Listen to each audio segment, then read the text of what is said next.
morning, everybody. Happy day 126 of the year. How are you feeling this morning? Hopefully you are well rested and enjoying some nice quiet yin time this morning. It is a beautiful, beautiful day here on Milos Island in Greece. I'm certainly enjoying some yin. There's something very, very yin about islands, being surrounded by water, especially this particular island with the gorgeous colour palette that you can see behind me. I'm feeling very, very yin in all the ways and really, really enjoying that. So as I said, we're on day 126 of the year, and according to 365 Tao by Deng Ming Dao, our word for today is metaphor. So grab your books, grab something to write with and your journal. Find a nice quiet and comfy place where you're not going to be disturbed for the next 15 minutes or so while we read together. Take a nice deep breath in and exhale. Remembering that focusing on your breath is the best way to get back to the present moment, to be here and now, and to relax your nervous system. And let's start reading together on day 126 on the subject of metaphor. Spirituality is applied poetry. Oh, I like that. Metaphysics is applied metaphor.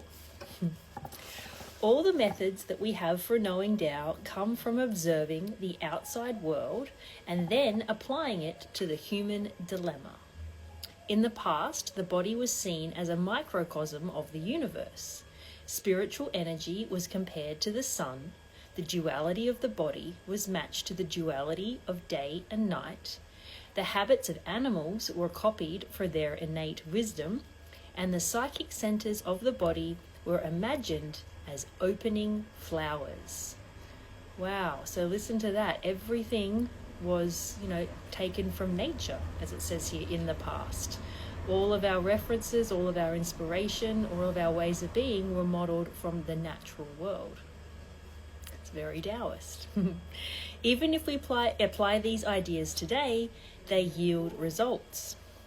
Metaphor is essentially a way to shape thoughts. The insights of poetry can often guide us out of our problems. The imagery of an opening flower is often used in a meditation. If you have a meditation practice based around like the Buddhist train of thought, the Buddhist belief, they always like you to imagine a lotus. The lotus comes up out of the mud and opens. So that is, an opening flower that can be used in meditation. The imagery of an opening flower is often used in meditation. Yet, poetry is only a sensation of the mind, and there is no opening flower inside of us. It's just a metaphor. Human beings take objective reality and absorb it partially through a poetry of the mind.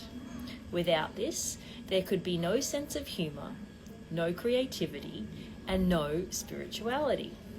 For until we make the connection between all things, we have no way out of the isolation that often infects us.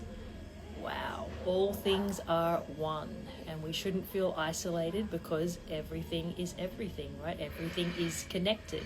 And as it reminds us in the first passage, we are part of the natural world. We are part of nature as human beings.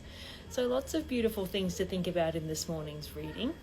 I really like this sentence here that says human beings take objective reality and absorb it partially through poetry of the mind. So whatever is going on around us, we can create something poetic about it. And then it goes on to say, without this, there could be no sense of humor. So for example, you take something regular that's happening, but you make a joke out of it, you find something humorous in it. That's taking something, that it's an object, but, changing it into something else. Creativity, the same way, you create whatever you want to create using your mind. It comes from really nothing. You're the one that creates it. You're the artist that creates it. And spirituality also, that's your belief system that you're following. So lots of beautiful things to think about in this morning's reading. I invite you to go back through in your own time and highlight whatever jumps out at you or whatever resonates for you this morning and use that as your journaling prompt. Thank you so much for being here for 126 days, and I will check in with you tomorrow. Bye.